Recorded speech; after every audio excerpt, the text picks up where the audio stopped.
Acis and Galatea comes from early in Handel's compositional career. He was staying near London at the home of James Bridges, the Duke of Chandos, and the Duke had a huge musical, well not particularly huge, but a large musical household. Acis is particularly amazing because of its concise nature.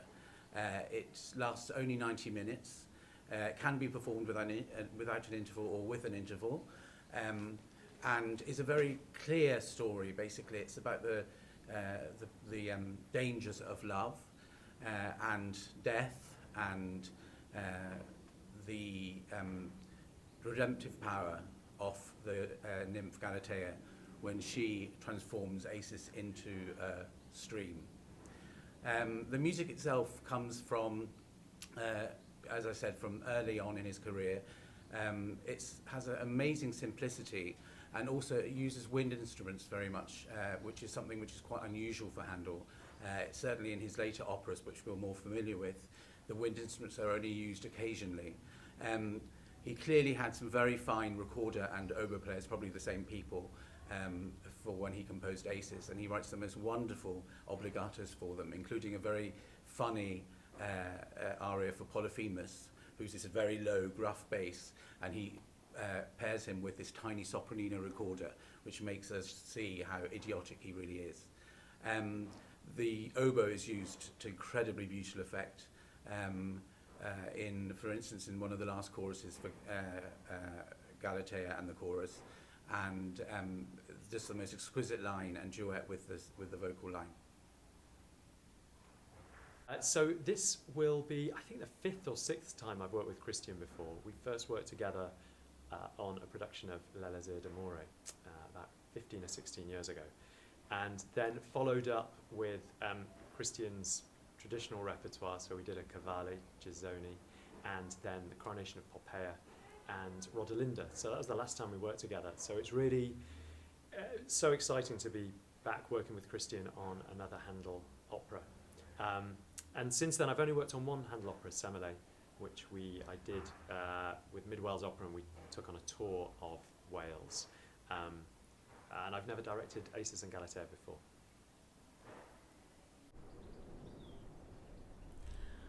I'm Anna Dennis, and I'm singing the part of Galatea.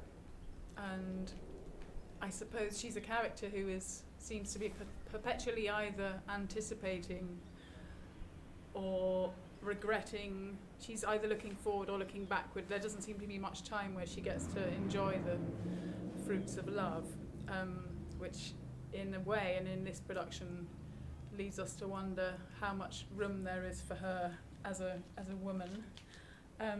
But the music is fantastic, and I sing a lot of Handel. I love singing Handel. I feel that there's so much flexibility, so much space to bring your own personality and sort of aesthetic inflections into play. And I always feel a lot of freedom in that respect. And in the moment, one can just sort of take flight at various moments.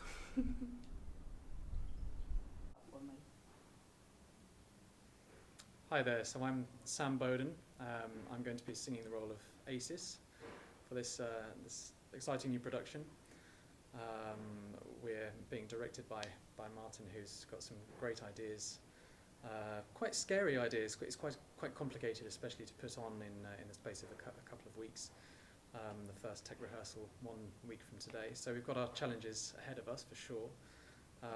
But it's made easier by the fact that the music is so beautiful. We have a great team.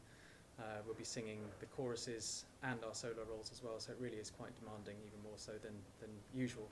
But Handel knows how to write for the voice very, very well, and his melodies are exquisite to listen to. So I'm sure it won't be too taxing, but we'll have to see when we get into the stage. Hopefully everybody will enjoy our new production. I'm Edward Grint. I'm playing the role of Polyphemus. In the original script, Polyphemus is a monster, a one-eyed giant. But in most modern adaptations, he's a human character, but one that is angry with the world, cross that he can't seem to figure out love and figure out how to get the woman that he adores and loves, and sees a rival in his way, and then commits this horrendous act of violence. And the arrival of his character creates a huge drama in this otherwise gorgeously pastoral story.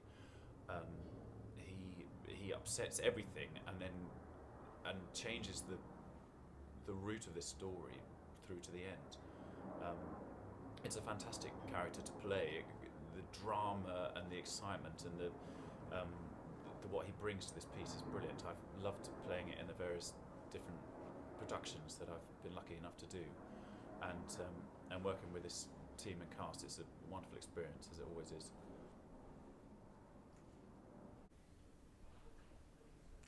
My name is Jorge, and I'm playing Damon in this year's production of Acis and Galatea.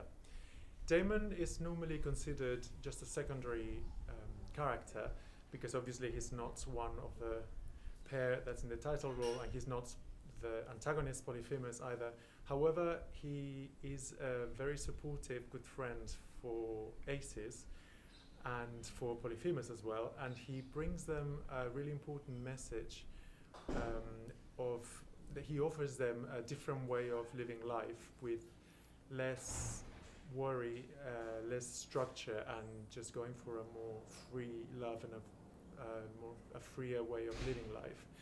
And in this particular production, we're actually taking this message and making it the center of it. So Damon has actually taken a much more important role in this production, since he's the motor of everything that's happening on stage. He is the one that has gathered everyone to offer this message to them and to the audience at the same time. Musically, Damon's arias are all full of joy and also this sweetness and calmness that really goes really well with this message of comforting that he brings to everyone. So it makes it really interesting for me and really enjoyable to be able to explore this sweetness and this support to everyone else, and hopefully we'll bring this to the audience as well. So I'm really excited to be working with Anisha Fields as designer on this production. We worked together a number of years ago, about 5 or 6 years ago, I think, at the Bristol Vic Theatre School. And this is our first fully realised production. And we were struck by the central argument in the piece. So you have Damon on the one side, who seems to be proposing a way of living your life which is in contrast to the other protagonists. Acis, Galatea and POLYPHEMUS all seem to be fulfilling archetypal roles of lovers, different kinds of lovers, but nevertheless roles that they seem in some way defined and confined by. And it was that central argument, those two proposals or ways of living your life, that we wanted to zoom in on. And it's that we really focus on throughout our telling of the piece. So Martin and I were really excited about setting this in the early 60s, so we're saying it's 1962, and we felt like that time period really reflected our interest in two conflicting ways of living your life, and that is proposed by the characters in the opera. And so we're sort of taking the style of late 50s, early 60s and looking at the kind of confines in terms of the costume that works perfectly for that time period, because we're looking at suits and ties and pencil skirts and so on. And I think it would be great to work with the actors and see how they can use that costume in their performances.